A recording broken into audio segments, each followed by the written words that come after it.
Hi, I'm Tyler Luthringer. I'm an orthopedic surgeon here at CONA, specializing in shoulder and elbow surgery as well as hand and upper extremity.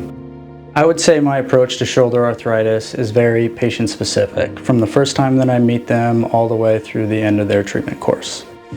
I always like to say that I treat patients and their symptoms and not their x-rays. Most of these symptoms can be, tolerated or adjusted to with some basic lifestyle modifications or oral anti-inflammatory medications, sometimes topical agents, corticosteroid injections, and a home-based therapy program. When these modalities don't any longer provide meaningful relief to patients and they start having daily difficulties with significant pain and stiffness in the shoulder, trouble sleeping, and difficulty getting dressed or doing basic things, then we may start talking about more invasive treatments such as a shoulder replacement. If and when a patient and I come to the point where we're beginning to discuss a shoulder replacement surgery, I make sure to take the time to explain the differences between an anatomic shoulder replacement and a reverse shoulder replacement. So with an anatomic shoulder replacement, it is a lot like what it sounds. We anatomically replace the ball of the humeral head with another ball, and we replace the socket of the glenoid with a piece of plastic. And the goal of this surgery is to restore the native normal anatomy of the shoulder that allows itself to continue functioning with its normal, healthy rotator cuff muscles that position the arm in space. So in patients who have primary osteoarthritis and a healthy rotator cuff muscle, oftentimes an anatomic shoulder replacement is a great option. In a reverse shoulder replacement, we actually reverse the articulation between the humeral head and the glenoid. We replace the ball that originates on the humeral head with a ball on the socket side of the shoulder, and then the socket comes over and is placed on the humeral head.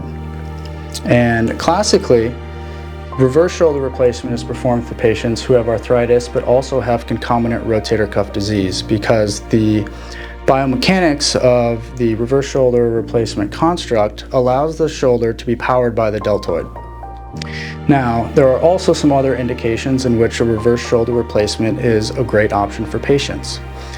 Oftentimes, patients with proximal humerus fractures or trauma about the shoulder can be treated with a reverse shoulder replacement instead of a typical fracture plate and screw construct. Oftentimes before shoulder replacement surgery, we will obtain advanced imaging. Sometimes that'll be an MRI, but oftentimes that'll be a CT scan, so we can look at the bony anatomy in the shoulder in 3D format.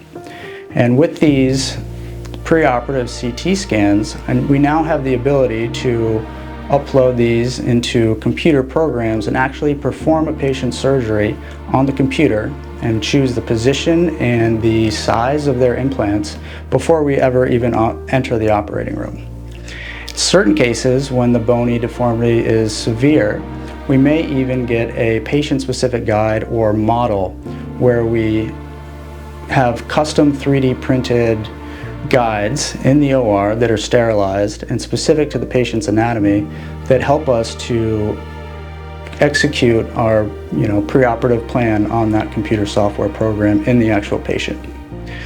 So you see here, this is an example of a 3D printed model of a patient's glenoid socket, and it has totally reproduced all the arthritic anatomy, and then after we plan the surgery preoperatively, if we want, we can have a custom guide sterilized, made, and brought to the OR where we can fit this to the patient's anatomy in the OR and then help us place our instrumentation exactly where we plan it.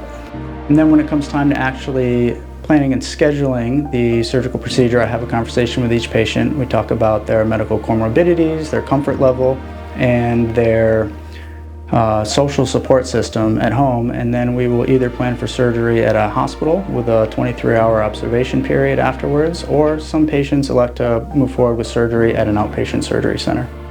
I look forward to helping you throughout this process and hope to see you soon.